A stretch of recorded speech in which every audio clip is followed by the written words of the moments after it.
Have you ever wondered why so many brilliant television faces suddenly vanished after the cameras loved them? Old Hollywood sold glamour, family values, and happy endings. But behind the studio gates, one honest sentence could destroy a contract. Not every actor here was fired the next morning.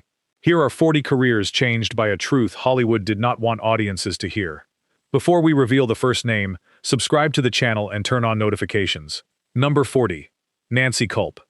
Millions of viewers knew Nancy Culp as the serious, loyal, and endlessly patient Miss Jane Hathaway on the Beverly Hillbillies.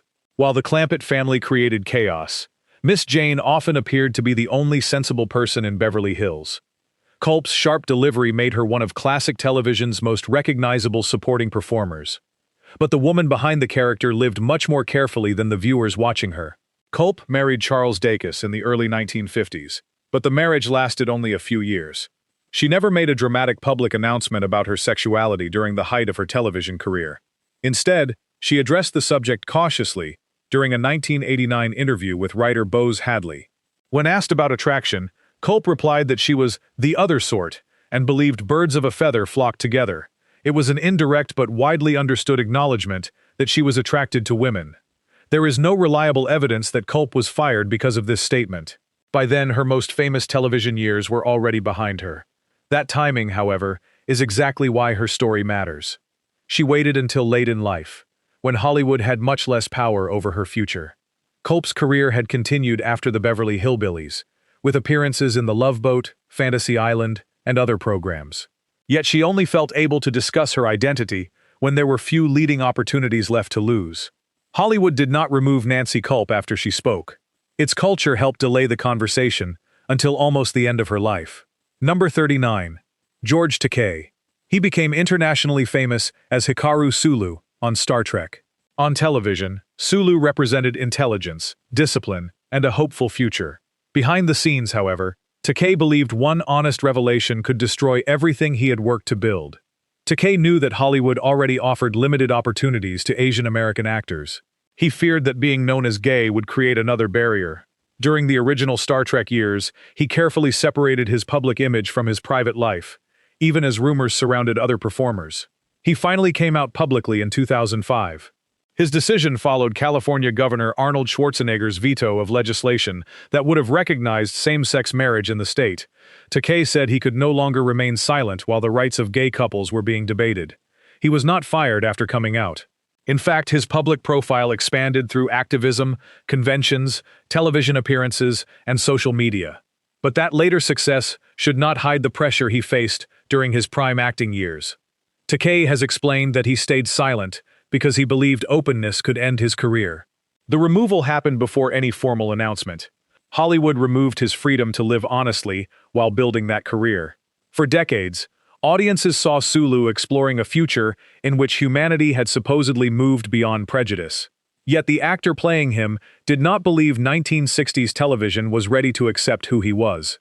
That contradiction reveals how studios could control performers without ever placing a dismissal in writing. You have already heard two stories Hollywood rarely tells honestly. Subscribe now, because the clearest and most shocking removals are still ahead. Number 38. Richard Chamberlain. Richard Chamberlain was once called television's king of the miniseries. His roles in Dr. Kildare, Shogun, and The Thornbirds made him one of the most admired romantic leading men of his generation. That image came with a condition. Hollywood needed audiences to believe Chamberlain was available, desirable, and unquestionably straight. A French magazine publicly identified him as gay in 1989, but Chamberlain did not confirm it at the time. He continued protecting the image on which his career had been built. Only in 2003, through his memoir Shattered Love, did he openly discuss his sexuality. Chamberlain later explained that earlier openness could have endangered his roles. He even advised younger leading men to consider the possible professional consequences before coming out. His comments were controversial, but they reflected the world in which he had worked. No studio fired Chamberlain after his memoir.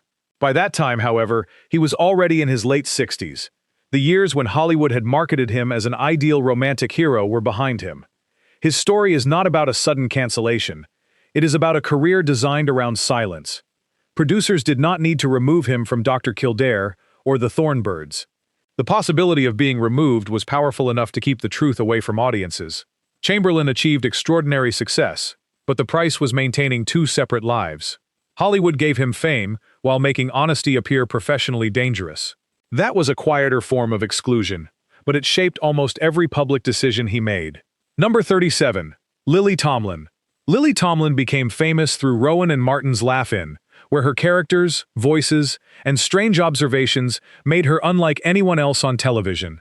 She was funny, original, and difficult for executives to control. In 1975, Time magazine reportedly offered Tomlin a cover story if she would publicly come out. Such a cover could have made history. It could also have permanently changed the way producers viewed her. Tomlin declined. She later explained that she did not want her sexuality to become the only subject attached to her work. She also understood that Hollywood might stop seeing her as a performer who could reach every audience. Her longtime relationship with writer Jane Wagner was known within parts of the entertainment industry, but the couple avoided a major public declaration for years. Tomlin was not fired from a television series after coming out. Instead, she was presented with a choice that revealed the industry's rules. Make history, but risk becoming professionally defined by one personal fact. 2 years later, she appeared on Time's cover because of her comedy, rather than her private life. That distinction mattered to her. The pressure placed on Tomlin shows how exclusion could operate without an executive saying, "You are fired." Actors were expected to calculate whether truth would cost them films, television specials, sponsors, or mainstream audiences. Tomlin eventually became more open and continued enjoying an acclaimed career. But her refusal in 1975 was not cowardice. It was the decision of a performer who understood exactly how quickly Hollywood could turn a groundbreaking moment into a career limitation. Number 36. Sean Hayes. Sean Hayes became a television star as Jack McFarland on Will and Grace. Jack was loud, theatrical, emotional, and openly gay, at a time when gay characters were still rare on major American sitcoms. Yet Hayes himself refused to discuss his sexuality publicly during much of the show's original run. That silence confused some viewers. How could an actor play such a groundbreaking character while avoiding the same conversation in his real life? Hayes later explained that he feared audiences and producers would become unable to separate him from gay roles. His concern was not imaginary. Even without confirming his sexuality, Hayes found himself heavily typecast. After Will and Grace became successful, many offers involved characters similar to Jack. Hollywood praised his performance, then used it as evidence that he could only play one kind of person. Hayes eventually acknowledged being gay, and later said he felt ashamed that fear had kept him quiet. But the blame does not belong entirely with the actor. He had watched what happened to performers who came out earlier. He knew that television executives could celebrate gay characters while still distrusting gay leading men. Hayes was never dramatically removed from Will and Grace. The show made him famous and earned him major awards. The removal was narrower but real. Casting directors removed him from consideration for roles they believed required a more traditionally masculine or heterosexual image. His experience exposes one of Hollywood's strangest contradictions. The industry was willing to profit from a gay character, but the actor playing him still believed that being openly gay could reduce his future. Number 35. Rock Hudson. Rock Hudson was not simply a movie star. He was one of Hollywood's most carefully manufactured symbols of masculine romance. His later television success in McMillan and Wife brought that image into millions of homes. Behind the publicity photographs, Hudson lived under constant threat of exposure. His agent, Henry Wilson, carefully controlled his appearance, relationships, interviews, and public image. When Confidential magazine threatened to publish a story about Hudson's private life in the 1950s, Wilson reportedly supplied information about other clients to stop it. Hudson also entered a marriage that helped reduce public speculation. The system did not remove Hudson from Hollywood. It removed the possibility that the real Hudson could appear beside the star audiences were purchasing. His sexuality became widely public only in 1985, when news of his AIDS diagnosis emerged. By then, he was seriously ill and had little chance to experience a career as an openly gay leading man. The public response was more sympathetic than many executives might have expected. Hudson's diagnosis also helped transform public awareness of AIDS. But that change came painfully late. For more than 30 years, studios, agents, journalists, and friends protected an image because everyone understood the consequence of exposure.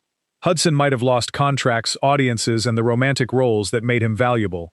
He was not fired after coming out because Hollywood had prevented him from coming out while his career was strongest. His success, therefore, became evidence of both his talent and the enormous machinery required to hide the truth. Number 34. Tab Hunter. Tab Hunter was marketed as the perfect young American heartthrob. Warner Brothers placed his face in magazines, connected him publicly with actresses, and built an image designed to attract teenage audiences. That image was threatened when the scandal magazine Confidential published a story about Hunter's earlier arrest at a private party attended by gay men. The story appeared at a time when another major star, Rock Hudson, faced possible exposure. Later accounts described Hunter's scandal as information used to redirect the magazine away from Hudson. Hollywood's protection system did not protect everyone equally. Surprisingly, Hunter's career did not immediately collapse. Warner Brothers continued employing him because he remained popular and profitable. The studio's main concern was that he maintained the carefully designed public image. That does not mean the outing was harmless. Hunter was reminded that his career belonged partly to executives, publicists, and audiences who expected him to perform heterosexual romance both on-screen and away from it. For years, Hunter continued hiding important relationships, including his relationship with actor Anthony Perkins. He publicly discussed his sexuality much later, particularly through his memoir and the documentary Tab Hunter Confidential. His place on this list requires an important correction. He was threatened and exposed, but not immediately removed. The studio kept him because money outweighed morality.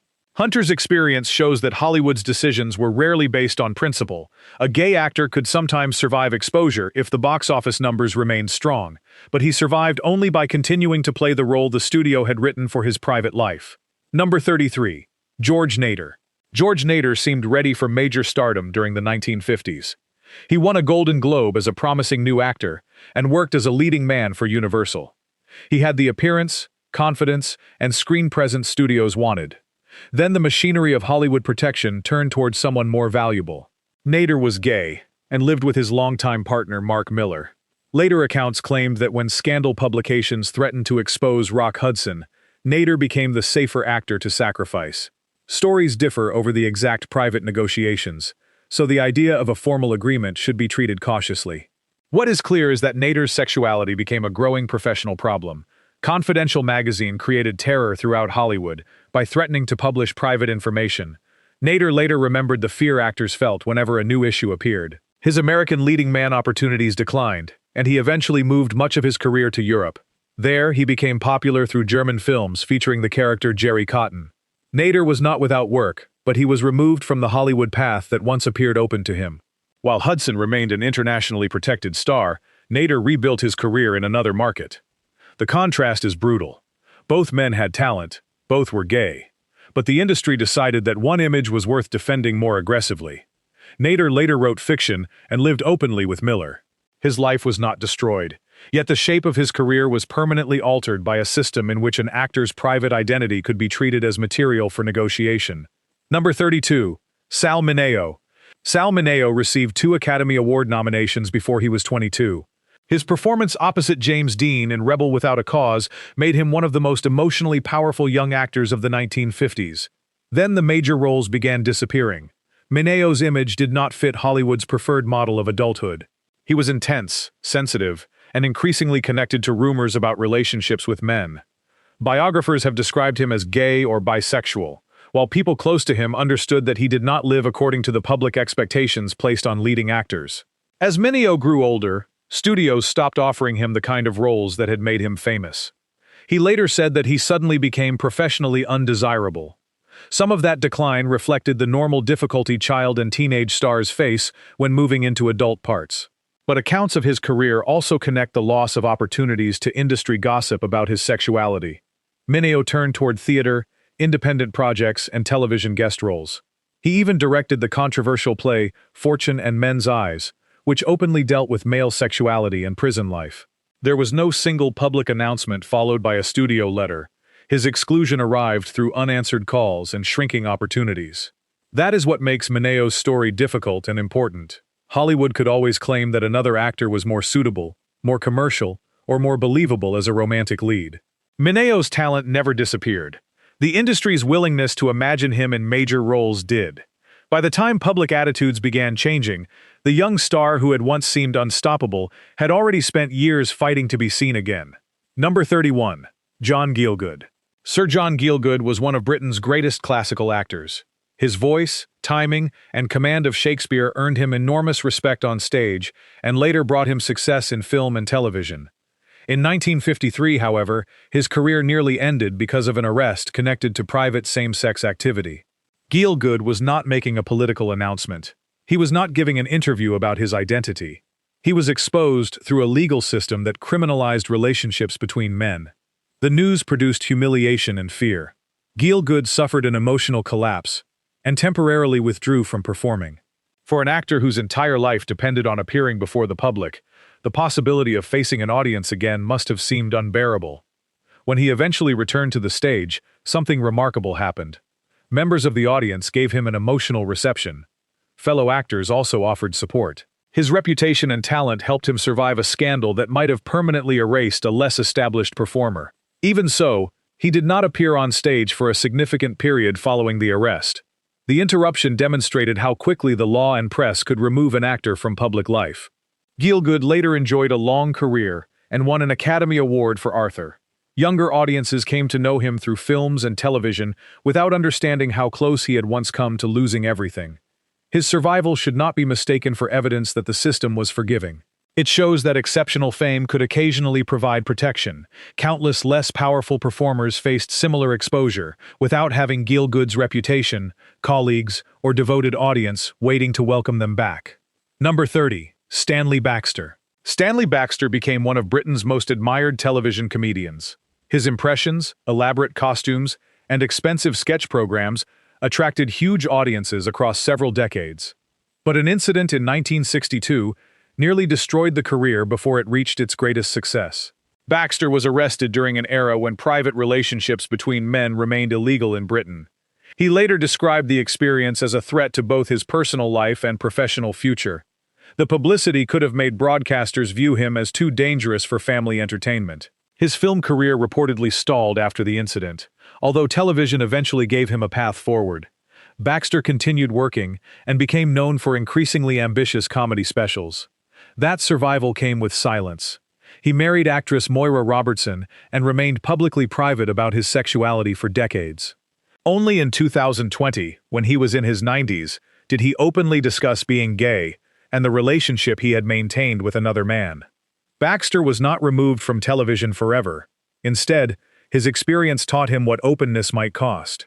He continued performing, while keeping the most personal part of his life away from the viewers who adored him. The difference between his film and television fortunes also shows that exclusion was not always complete. One door could close, while another remained partly open, provided the performer caused no further public discomfort. Baxter's late-life honesty was received with warmth, yet that acceptance arrived almost 60 years after the arrest that had frightened him. Hollywood and British television often praise such honesty after retirement, when honesty can no longer interfere with casting, sponsors, or profits. Number 29. Wilfrid Brambell. Wilfrid Brambell was best known as Albert Steptoe in the British television comedy Steptoe and Son. On screen, he appeared elderly, untidy, stubborn, and endlessly argumentative. In reality, Brambell was much younger than his character and lived a private life he believed could not safely become public. In 1962, Brambell was arrested in connection with same-sex activity. Reports later described the incident as something that came close to professional ruin. British law still criminalized private relationships between men, while broadcasters depended on conservative ideas about respectability. A performer identified as gay could be considered unsuitable for a program watched by families. Brambell's career survived, partly because Steptoe and Son became extremely popular. He also appeared as Paul McCartney's fictional grandfather in A Hard Day's Night. But survival required silence and careful public presentation. His private struggles remained largely unknown to audiences. Viewers laughed at Albert Steptoe without realizing that the actor had experienced the terror of possible exposure and unemployment. There is no evidence that the BBC formally dismissed him because of his sexuality. The danger was more complicated. The arrest placed his entire professional identity at risk and gave employers the power to decide whether he remained acceptable. Brambell continued working, yet the incident demonstrated that a gay performer could lose everything, because of conduct that would later become legal. Like several names on this list, he was not removed permanently. He was reminded that removal was always possible. That threat encouraged silence just as effectively as any written contract clause could have done. Number 28. Frankie Howerd. Frankie Howerd built a career from nervous pauses, exaggerated reactions, and the feeling that every joke had gone slightly wrong. His style made him a major star of British radio, stage, film, and television. Behind the comic hesitation was genuine fear. Howerd was gay at a time when exposure could lead to legal trouble, tabloid humiliation, blackmail, and the loss of broadcasting work. He maintained a long relationship with Dennis Hamer, but the relationship remained hidden from the public. Howerd understood that his television persona depended on being accepted by a broad audience. He feared that the truth about his private life would become more important than his comedy. He was not fired after publicly coming out because he never made a full public announcement during his lifetime. That absence is the point. The industry's power operated before the confession could happen. Accounts of Howard's life describe his fear of blackmail and the emotional pressure created by secrecy. He could command a stage and make thousands of people laugh, yet still feel that one newspaper story might end his career. His professional life also experienced dramatic highs and lows for many reasons, including changing tastes and personal difficulties. It would be inaccurate to blame every career decline on sexuality, but it would be equally inaccurate to ignore the system that made honesty appear impossible. After his death, the public learned more about Hamer and the private life Howerd had protected. By then, broadcasters could celebrate him without taking the risk they had expected him to carry alone while alive. Hollywood and television often become courageous only when the performer can no longer lose the job. Number 27. Peter Wyngarde. Peter Wyngarde became a major television star through Department S and its spin-off, Jason King. With his mustache, dramatic clothing, and confident manner, he created one of British television's most memorable cult characters. Then his carefully constructed image suffered a devastating interruption. In 1975, Wyngarde was convicted following an incident involving another man. The legal and tabloid attention collided directly with the glamorous masculine identity television had built around him. His career experienced a major setback and never fully returned to its earlier level. Guest appearances continued, but the period when Wyngarde could command his own successful series was effectively over. Other factors may have influenced his decline, including changing television fashions and the difficulty of escaping such a distinctive character. Still, the timing of the public scandal cannot be ignored. Wyngarde rarely discussed his sexuality clearly in public. Even after legal reforms, performers of his generation knew that labels could become professional cages. The industry did not need to announce that a gay actor had been banned. Producers could simply stop offering central roles. The absence of a written blacklist allowed everyone involved to deny that discrimination had taken place. Wyngarde remained a cult favorite, and later received renewed appreciation from fans. But admiration decades later could not restore the starring years he lost. His story shows why the word removed does not always mean a character was suddenly replaced in the middle of an episode. Sometimes an actor remained visible in small appearances while being quietly removed from the category of people considered capable of leading a major television program. Number 26. Charles Nelson Reilly. Charles Nelson Reilly was impossible to ignore. His glasses, expressive voice, rapid jokes, and playful personality made him a familiar presence on The Ghost and Mrs. Muir, Match Game, and countless other television programs. Early in his career, however, a network executive reportedly told him that television did not allow gay men on the screen. The rejection was direct. Reilly's talent was not the question. His manner and perceived sexuality were considered unacceptable. Reilly refused to disappear. He built a distinguished theater career, won a Tony Award, directed major productions, and eventually turned the qualities executives disliked into the foundation of a television persona. But success came with a limitation. Television usually invited Reilly to be funny, flamboyant, and harmless. It rarely presented him as a romantic lead, or an ordinary man whose sexuality was only one part of his identity. For years, audiences understood the suggestion without hearing a formal public declaration. Reilly later addressed his life more openly, particularly through his autobiographical stage show. He was not removed from television after coming out. He was initially told that someone like him did not belong there at all. His career became an extended act of resistance against that judgment. Game shows gave him enormous visibility, but they also trapped him inside a version of himself that producers found safe. Hollywood accepted the joke more easily than it accepted the complete human being. Riley ultimately outlasted the executive who dismissed him. Yet his experience raises an uncomfortable question. How many equally talented performers received the same warning and walked away before audiences ever learned their names? Number 25. Paul Lynde. Paul Lynde could transform one sarcastic sentence into the funniest moment of an entire television program. He appeared on Bewitched, starred in his own sitcom, and became the most famous square on Hollywood squares. His humor was strongly connected to a camp style that many viewers associated with gay culture. Audiences often understood what television refused to state directly. Lynde never staged a conventional public coming-out announcement. Instead, Hollywood used the suggestion of his sexuality as entertainment, while carefully avoiding honest discussion. He received several opportunities, including pilots and The Paul Lynde Show, but his attempt to become a traditional sitcom father failed.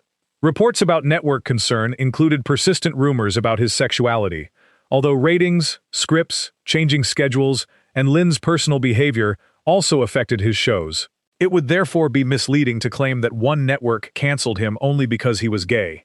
The deeper discrimination involved the limited identity television offered him.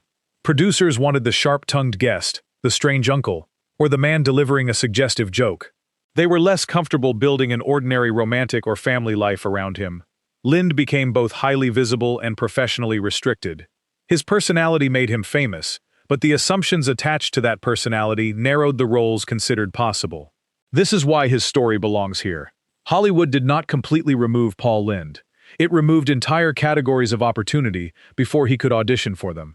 He remained loved by audiences, yet the private man behind the punchlines was rarely permitted to exist on screen.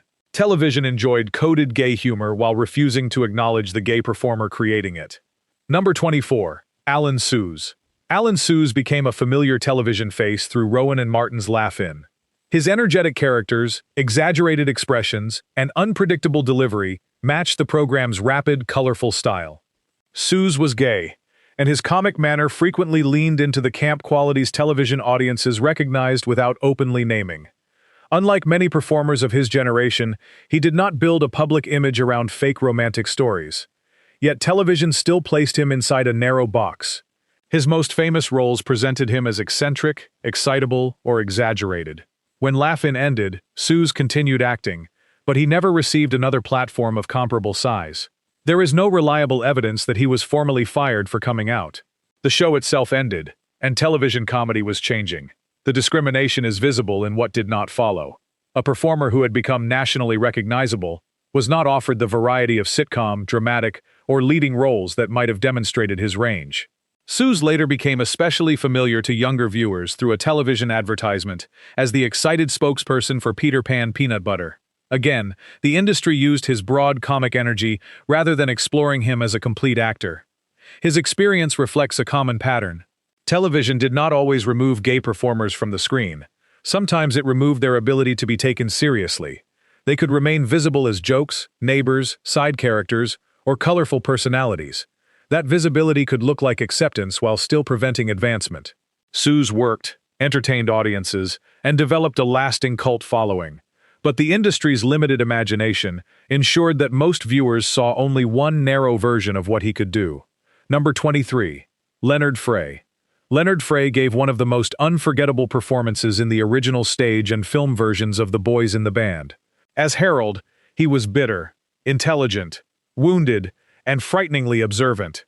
The role was groundbreaking, but groundbreaking roles can become cages. Frey was gay, and The Boys in the Band placed him at the center of a story that openly presented gay men before mainstream American cinema was comfortable doing so. Some actors feared that appearing in the production would permanently associate them with homosexuality. Frey's career did not end. Soon afterward, he played Motel in Fiddler on the Roof and received an Academy Award nomination. That achievement is important because it prevents a false claim that Hollywood completely blacklisted him. Yet the nomination did not produce the major film career many expected. Frey returned frequently to stage work and appeared in television guest roles, but mainstream leading opportunities remained limited. Was The Boys in the Band responsible? No surviving document proves a formal blacklist. Career outcomes are shaped by casting, timing, personality, agents, and countless private decisions. However, The fear surrounding the production was real. Gay actors understood that being convincing in a gay role could lead producers to believe they were unsuitable for anything else. Frey's later career, therefore, represents the uncertainty that made Hollywood discrimination effective. Nobody needed to say he was being rejected because he was gay. Every rejection could be explained separately. He remained a respected performer until his death in 1988. But his extraordinary work raises the question of why an Oscar-nominated actor with such intensity was offered so few opportunities worthy of his ability. Number 22. Kenneth Nelson. Kenneth Nelson originated the role of Michael in The Boys in the Band. His character hosted the birthday gathering at the center of the story, and slowly revealed anger, shame, fear, and emotional cruelty. Before that production, Nelson had already created the role of Matt in the long-running musical The Fantastics, and appeared in other important stage productions. He seemed positioned for a strong Broadway career. Accepting The Boys in the Band was a professional risk. The play was unusually direct about gay life, and several cast members understood that producers might begin identifying them only with those characters. Nelson repeated the role in the 1970 film. Soon afterward, a Broadway musical in which he starred closed quickly. In 1971, he moved to Britain, where he continued working in theater, television, and smaller film roles. It would be irresponsible to claim that Hollywood officially expelled him. Nelson maintained a career, and later appeared in productions including Edge of Darkness, Hellraiser, and Nightbreed.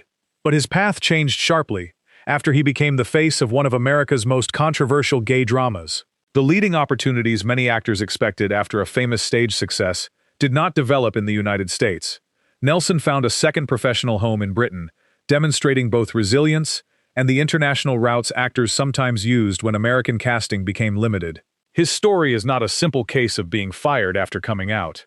It is a story of professional risk, migration, and the suspicion that a role telling the truth about gay life could permanently alter how an actor was viewed.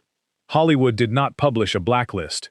It rarely needed to. Number 21. Keith Prentice. Keith Prentice played Larry in the original stage and film productions of The Boys in the Band. Larry was complicated, charming, restless, and caught inside arguments about love, commitment, and freedom. Prentice entered the production with experience in major musicals, including The Sound of Music and The King and I. Appearing in a frank drama about gay men was a bold decision during the late 1960s. After the film, Prentice joined the final months of the Gothic television soap Dark Shadows. He also appeared in a small number of films and later reunited professionally with director William Friedkin for Cruising. But his screen career remained surprisingly limited. Much of his later creative energy went into regional theater, including the theater company he helped establish in Ohio. No reliable record proves that a studio ordered producers not to employ him. It is possible that personal choices, theatrical interests, and the ordinary uncertainty of acting all influenced his career. Still, The Boys in the Band carried a recognized professional danger. Actors who appeared too closely connected to gay stories could be treated as unsuitable for conventional romantic or heroic parts. Prentice's experience shows how typecasting can resemble disappearance. A performer does not need to be formally dismissed. He simply stops receiving opportunities that match his training. The original cast took a risk that later generations would celebrate as courageous. Yet celebration arrived decades after those men had faced the consequences. Prentice continued creating theater and supporting younger performers. Hollywood, however, never gave him the broad screen career his early-stage credentials suggested might be possible. His courage became part of history, while many of the roles he might have played went elsewhere. Number 20. Robert LaTourneau. Robert LaTourneau played the young male escort called Cowboy in The Boys in the Band. The character entered as a birthday gift, appearing innocent and physically beautiful, while the older men around him exposed their fears. LaTourneau became strongly identified with the role. Instead of opening doors, that recognition reportedly became what he described as a professional kiss of death. Casting directors saw him as the beautiful gay hustler and struggled to imagine him as anything else. The very role that brought him attention became the reason other roles disappeared. LaTourneau appeared in a small number of television programs and stage productions afterward, but the expected career growth never arrived. He later spoke openly about how typecasting had damaged his opportunities. His experience represents a direct version of Hollywood's punishment. He had not simply discussed his sexuality in an interview. He had participated in a major gay production and played a character audiences associated with sexuality and desire. The industry frequently rewarded straight actors for playing gay characters, especially when the roles were presented as daring transformations. Openly gay actors received a different message. Playing close to their identity could confirm every limitation casting directors already imagined. Letourneau experienced severe financial hardship during his later life. The public that had once seen him as a symbol of beauty did not see the professional consequences that followed. There was no dramatic network announcement saying that he had been removed. His phone simply stopped bringing the opportunities an actor needed to survive. His story is one of the clearest examples of typecasting becoming an unofficial blacklist. Hollywood used his image once, then treated that same image as the reason it could not use him again. Number 19. Michael Greer. Michael Greer was one of the first American actors to build a career while being openly gay. He appeared in films, television programs, stage productions, and comedy clubs during a period when most performers considered openness professionally impossible. Greer's honesty came with a price. He was frequently cast in flamboyant or unusual parts, including roles in films such as The Gay Deceivers and Fortune and Men's Eyes. His comedy challenged audiences, but Hollywood often treated his identity as his only marketable quality. Greer later acknowledged that being open had directly affected his career. Producers who might privately employ gay actors were less comfortable hiring someone who refused to pretend. Unlike closeted stars, Greer could not be marketed through false romances or publicity arranged around actresses. He also could not easily be placed in traditional leading roles without executives worrying that audiences would remember his real identity. There was no single famous firing that defines his story. The punishment appeared in the overall size and shape of the career he was permitted to have. Greer continued working and became an important figure for performers who came later. His openness proved that a gay actor could survive, create, and remain visible. It also revealed how few opportunities Hollywood offered to someone unwilling to hide. When historians discuss actors who broke barriers, they often focus on the people who became enormous stars after coming out. Greer represents another kind of pioneer. The performer who spoke earlier received fewer rewards and helped make later success possible. Hollywood did not completely remove him. It reduced his professional possibilities while continuing to borrow his personality whenever a production needed something colorful, daring, or different. Number 18. Michael Kearns. Michael Kearns became one of Hollywood's earliest openly gay working actors. He later made history again by publicly discussing that he was living with HIV. Kearns appeared in television programs including Cheers, The Waltons, and Murder, She Wrote, while also building an important career as a writer, director, performer, and activist. Being open did not lead to one clear dismissal. It placed him in constant professional uncertainty.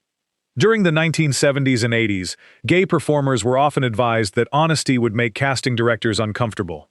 The AIDS crisis made that prejudice even more severe. An openly gay, HIV-positive actor could be treated by employers as controversial, uninsurable, or unsuitable for mainstream audiences. Kearns refused to disappear. He created his own theatrical work and joined art with activism. Instead of waiting for Hollywood to provide safe opportunities, he used performance to discuss the lives the industry avoided. That independence was empowering, but it was also necessary. Mainstream film and television never offered Kearns a career equal to the historical importance of his courage. His experience reveals why measuring discrimination only through formal firings is misleading. An actor who already works mainly in guest roles can be excluded through smaller decisions. One producer chooses someone safer, one agent avoids making a call, and one network says the timing is wrong. Kearns survived those decisions by building a creative identity outside the normal star system. He remained visible because he created the stage on which he could speak. Hollywood did not erase him, but it never fully rewarded the honesty that later generations would praise as groundbreaking. Number 17. Mitchell Anderson. Mitchell Anderson became a recognizable television actor through Doogie Howser, M.D., Party of Five, and numerous guest appearances. During the 1980s and early 90s, he pursued leading man roles while keeping his sexuality away from public discussion. That changed at the 1996 GLAAD Media Awards. Anderson was playing a gay character on Party of Five. Journalists sometimes asked how a supposedly straight actor approached the role. During the ceremony, Anderson went away from his prepared remarks and publicly stated that he was gay. He later said that the decision changed the direction of his life. It did not produce a widely documented same-day firing, and he continued appearing in television projects. But his day-to-day Hollywood career eventually faded, and he moved to Atlanta, where he became a successful restaurant owner. Anderson has described the Hollywood of his early career as deeply closeted and shaped by the AIDS crisis. The expectation was clear. An actor seeking conventional leading roles should not give casting directors additional reasons to say no. His coming-out moment gave him a more honest life and a new connection to activism.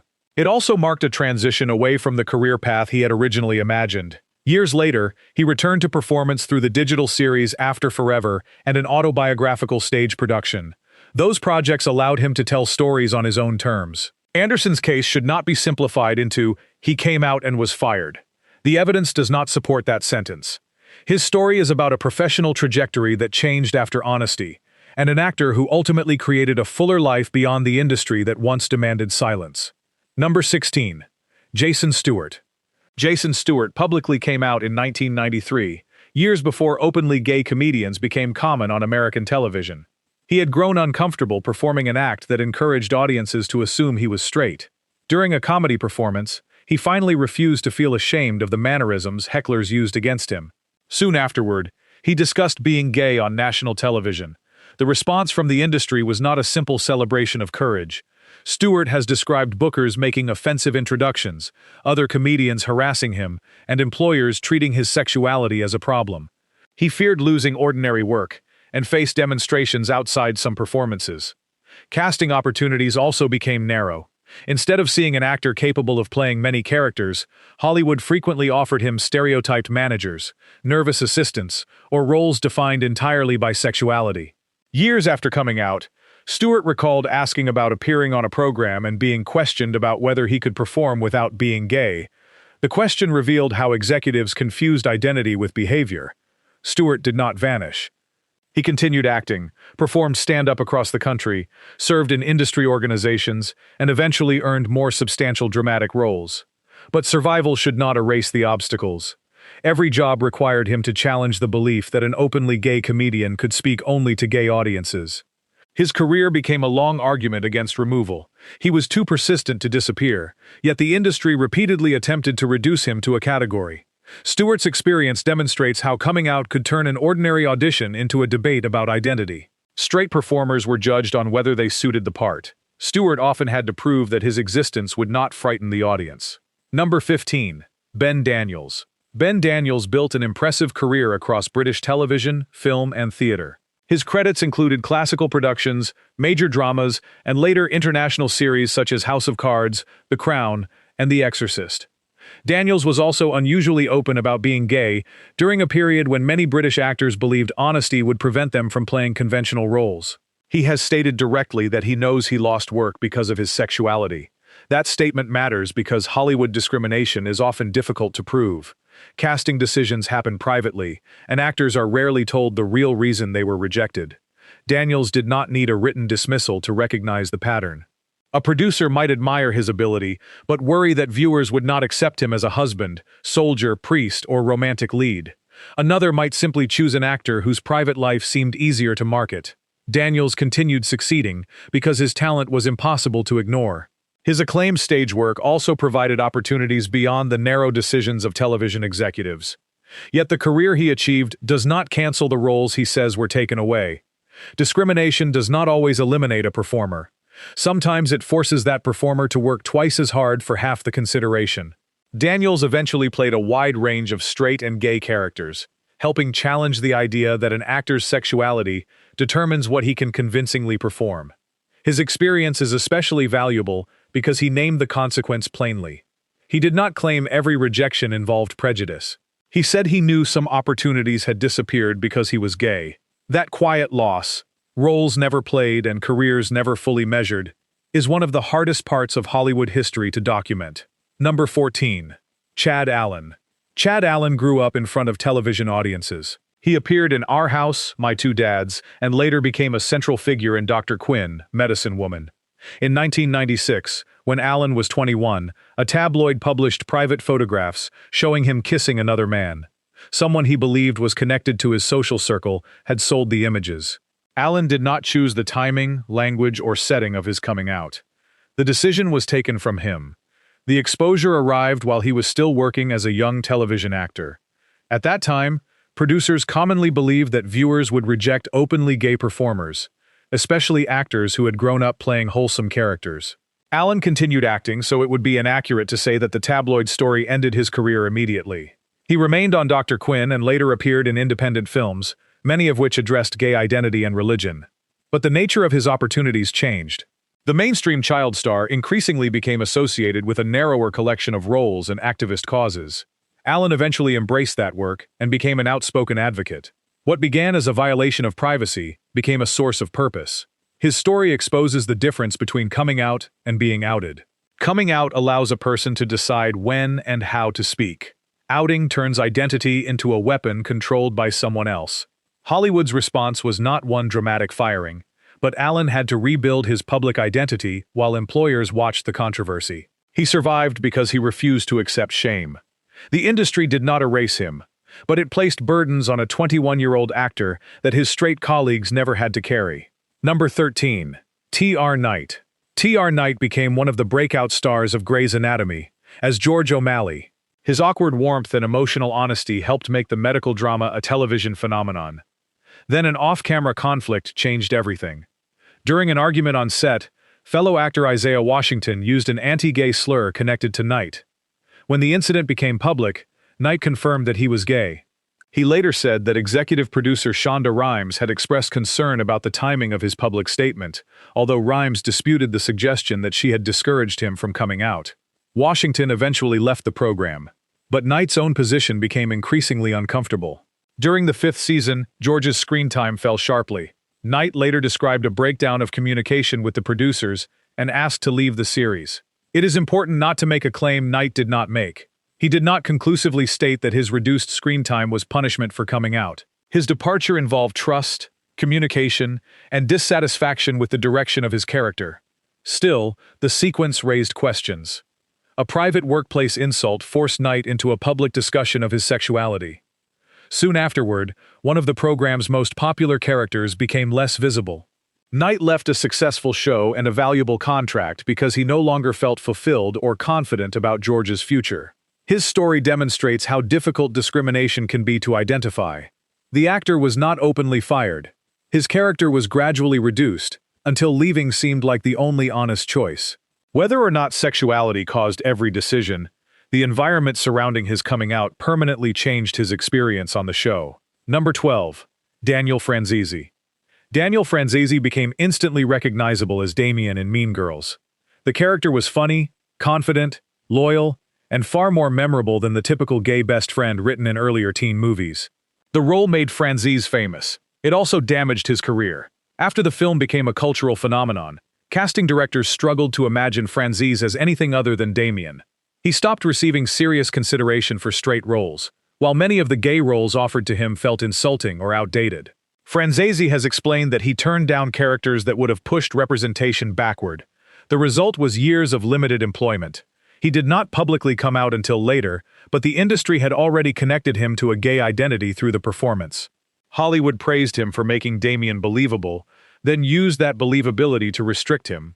Franzese eventually returned to greater visibility through projects such as HBO's Looking, where he played a more mature and three-dimensional gay character. His story shows that an actor did not always need to announce his sexuality to face the same discrimination. A successful gay role could create assumptions powerful enough to control future casting. Straight actors were often rewarded for transforming into gay characters.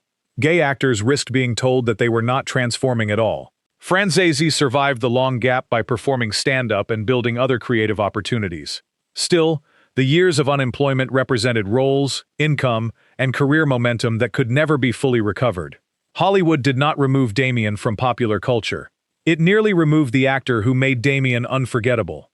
The same performance that audiences celebrated became the excuse executives used to limit the man behind it. Number 11. Sheila Kuehl.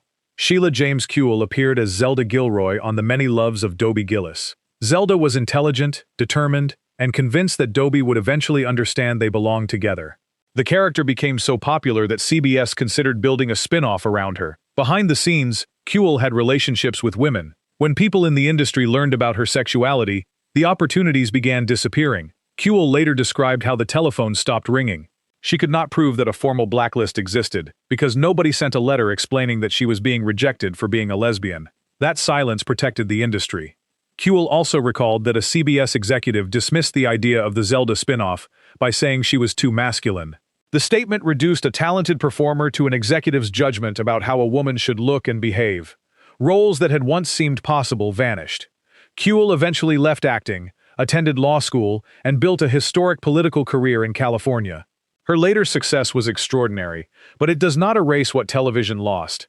A popular character disappeared, a promising spin-off never happened, and an actress who had connected with audiences was forced to build an entirely different life. Kuehl's case is one of the clearest examples of an unofficial blacklist. She knew the change was happening, yet the private nature of casting decisions made legal proof almost impossible. Hollywood could deny removing her because no single executive accepted responsibility. Each producer simply stopped calling. The result was the same as a firing. Sheila Kuehl was separated from the career she had trained for, because the industry decided that viewers should not know women like her existed. Number 10. Terry Sweeney. Terry Sweeney made history in 1985 as the first openly gay male cast member of Saturday Night Live. That achievement sounds progressive. His experience on the program was far more complicated. Sweeney entered a workplace dominated by writers who did not always know how, or care, to write for him. He later described what he considered a polished, professional form of prejudice. Instead of obvious attacks, the exclusion appeared through weak material, limited support, and an atmosphere that treated his identity as a problem. Many sketches reduced him to impressions of women, or jokes based on stereotypes. His Nancy Reagan impression became famous, but the show rarely demonstrated the full range he could have offered. At the end of the season, Sweeney was dismissed along with other cast members during a major overhaul. Because several performers were removed, it would be inaccurate to claim that sexuality was the only reason. Yet Sweeney has explained that the treatment he received as an openly gay performer affected his experience. After leaving, he also struggled to find acting work at the level his historic position might have produced. Being first did not provide security. It made him visible in an institution that had not prepared itself to support him. Sweeney continued writing and performing, including work with his partner, Lanier Laney. But his single season became both a landmark and a warning. Television could advertise progress by hiring an openly gay actor, then fail to write meaningful material for him. When the season ended, the institution kept the historical credit while the performer carried the professional consequences. Sweeney was allowed through the door, but he was never given equal room inside it. Number 9. Robin Tyler. Robin Tyler was already challenging audiences when American television was still afraid of openly lesbian performers. Her comedy mixed personal identity with political criticism, making her exciting to some viewers and dangerous to cautious executives. In 1977, Tyler appeared on a television program and made a joke criticizing anti-gay campaigner Anita Bryant. The joke reportedly cost her an ABC television deal. This was not vague typecasting or a career change that happened years later. According to accounts of Tyler's career, the network canceled the arrangement soon after the controversial appearance. The message was unmistakable. A lesbian comedian might be tolerated if her identity remained a harmless novelty. Directly challenging a powerful anti-gay public figure crossed the line. Tyler refused to become harmless. She continued performing, organizing, producing comedy events, and supporting civil rights campaigns. She built a career outside the television approval system that had rejected her. But alternative success should not hide the opportunity that disappeared. A network platform could have introduced Tyler to millions of viewers and changed the history of comedy. Instead, television removed her because she used humor to confront discrimination rather than quietly accept it. Her case also demonstrates the role sponsors and public controversy played in network decisions. Executives did not need to personally oppose gay performers. They only needed to fear complaints, boycotts, or angry affiliates. That fear was enough to end a deal. Tyler transformed the rejection into activism and became an important figure in the fight for marriage equality. Yet the television career she might have built remains impossible to measure. Hollywood did not simply reject an entertainer. It rejected the possibility that an openly lesbian comedian could criticize prejudice on national television and still be treated as commercially valuable. Number 8. Nathan Lane. Nathan Lane became a major Broadway star before film audiences discovered him through The Birdcage. His performance as Albert was funny, emotional, and deeply human. One might expect the success of that movie to have opened every studio door. Lane has said the opposite happened. He revealed that he had been considered for the role of Michael Jordan's publicist in Space Jam. According to Lane, director Joe Pytka decided he was too gay to play the character. The part went to Wayne Knight. The rejection was especially revealing because the role was not a romantic lead. Lane's talent, comic timing, and experience should have made him a natural candidate. Yet an executive judgment about how gay he appeared outweighed those qualifications. Lane did not publicly come out in a major interview until 1999, after the murder of Matthew Shepard made him feel that silence was no longer acceptable. But Hollywood had already decided what it believed about him. He later said that homophobia limited the film opportunities that followed The Birdcage. Instead of becoming a major comedy star on screen, he returned repeatedly to theater, where his talent received greater freedom and recognition. Lane ultimately built an exceptional career and later found substantial television roles. Success, however, does not erase the specific part he says was taken away. His experience captures Hollywood discrimination in one brutal phrase: too gay. No discussion of acting ability. No concern about chemistry. No complicated explanation about scheduling. Just the belief that audiences could not accept him as an ordinary professional man. Lane was not removed after winning the role.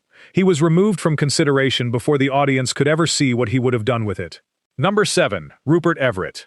Rupert Everett became internationally famous through films including My Best Friend's Wedding. Handsome, intelligent, and effortlessly witty, he appeared capable of moving between romantic comedy, drama, and sophisticated character roles. Everett was also openly gay. He later said that coming out had seriously damaged his career. According to Everett, he lost several major roles and spent close to a decade receiving very little meaningful work. He became one of the most outspoken actors discussing Hollywood's gay glass ceiling. Everett warned younger actors that coming out could still carry professional consequences, especially for performers seeking traditional leading man parts. His comments sometimes attracted criticism. Some believed he was discouraging progress by advising caution. But Everett argued from personal experience. He had watched producers praise his talent while deciding that audiences would not accept him in certain roles. Hollywood continued using Everett as the witty gay friend or elegant outsider. What became harder to obtain were the straight romantic leads and large studio opportunities offered to comparable actors.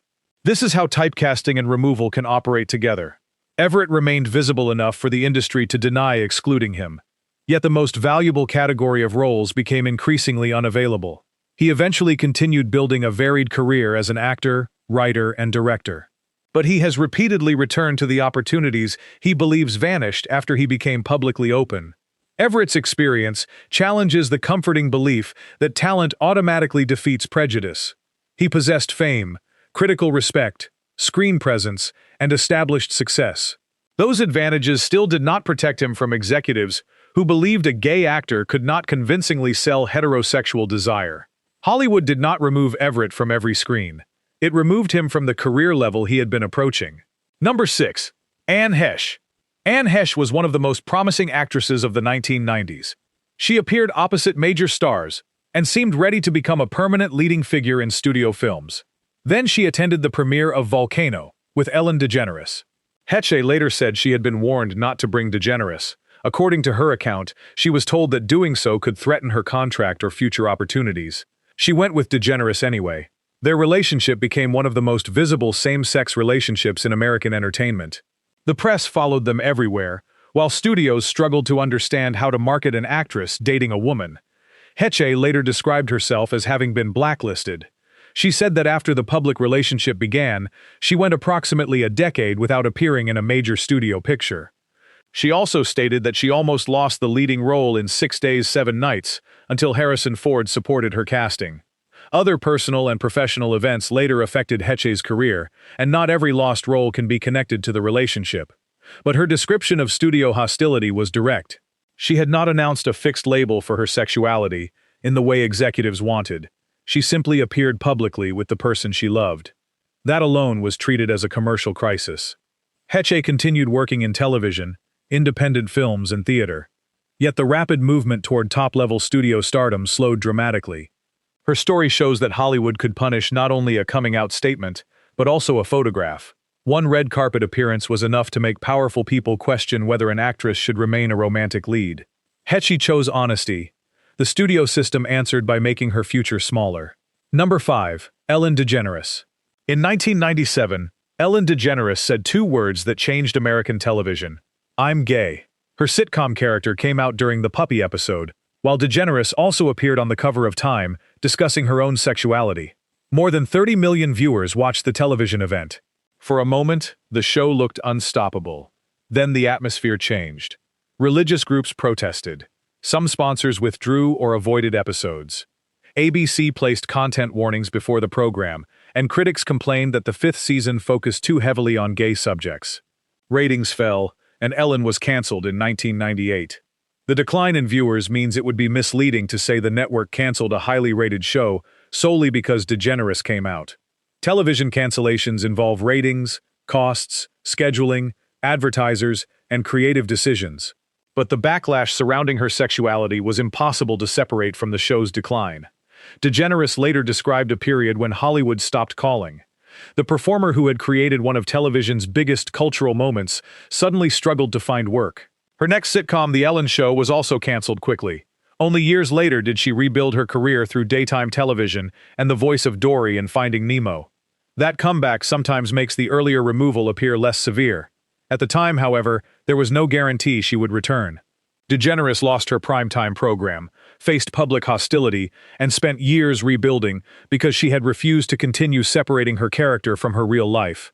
Her eventual success did not prove that coming out carried no cost. It proved that an actor could survive the cost if she found another route back to the audience. Number 4. David Yost. David Yost played Billy Cranston, the original Blue Ranger on Mighty Morphin Power Rangers. Billy was intelligent, loyal, and essential to the team. Young viewers saw him as a hero.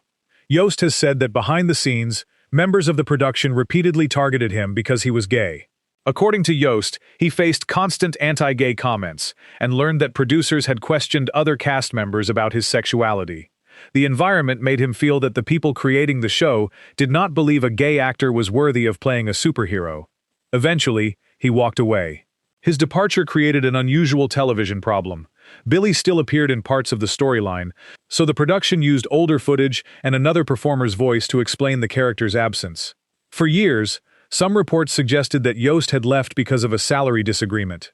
He later rejected that explanation and described the harassment he said had driven him from the program.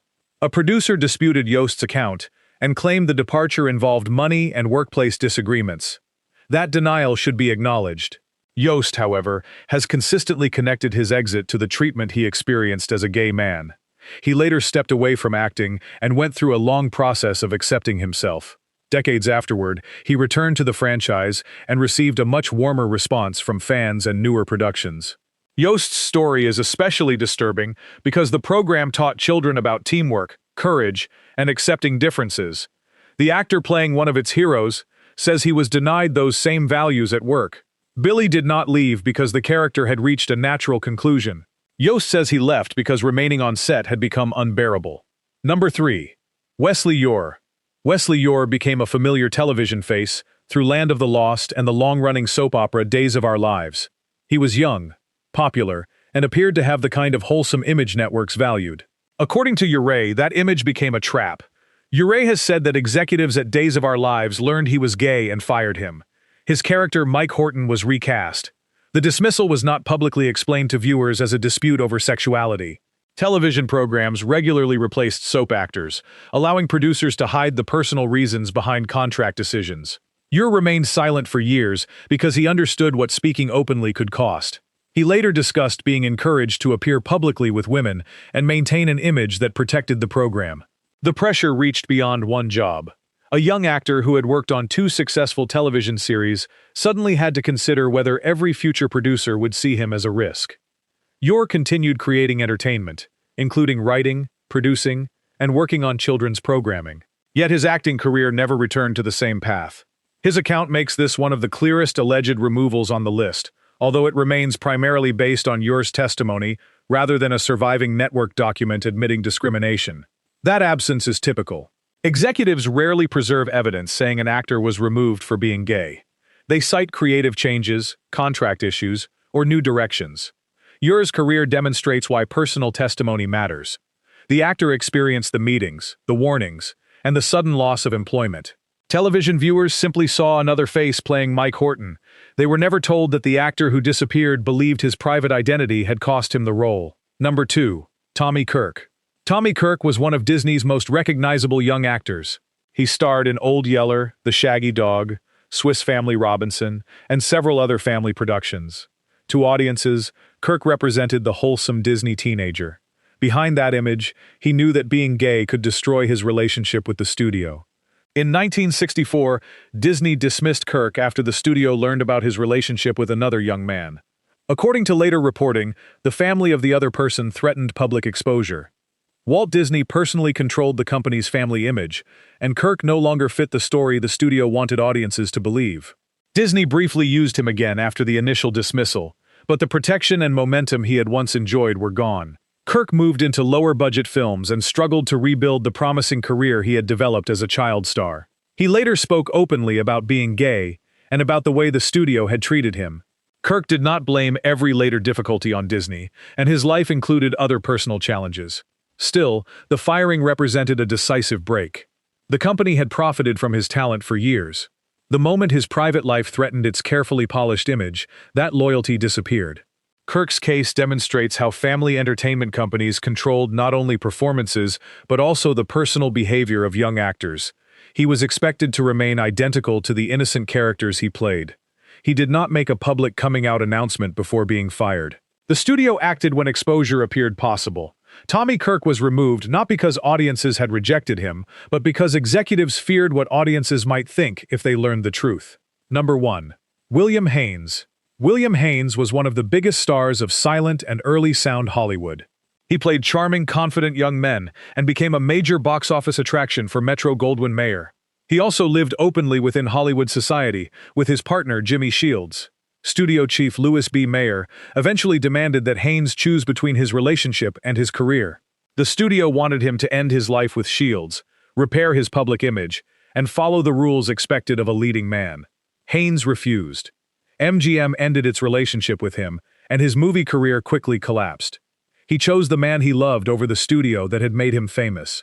Unlike many actors on this list, Haynes did not spend decades begging Hollywood to welcome him back. He and Shields built a highly successful interior design business and became respected figures among wealthy clients and movie stars. Their relationship lasted for nearly 50 years. Haynes's story is the clearest example of old Hollywood forcing an actor to choose between truth and employment.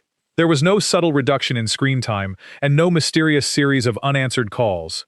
A powerful studio chief presented the condition directly: end the relationship or lose the career. Haynes lost the career and kept the relationship. His later success prevented the studio from destroying his life, but it could not replace the films he might have made. One of Hollywood's most popular stars disappeared from the screen because he refused to treat love as a publicity problem. That decision is why William Haynes belongs at number 1. Hollywood removed him, but it never persuaded him that a contract was worth more than the person waiting for him at home. Hollywood likes to celebrate progress, but progress only matters when we remember the price paid before it arrived. Some names here were fired. Others were quietly pushed aside, denied roles, or forced to hide until their most valuable years had passed. Which story shocked you most, and which forgotten actor deserves a full video? Share your answer below. Subscribe to the channel, turn on notifications, and join us as we uncover the stories old television tried to erase from the screen.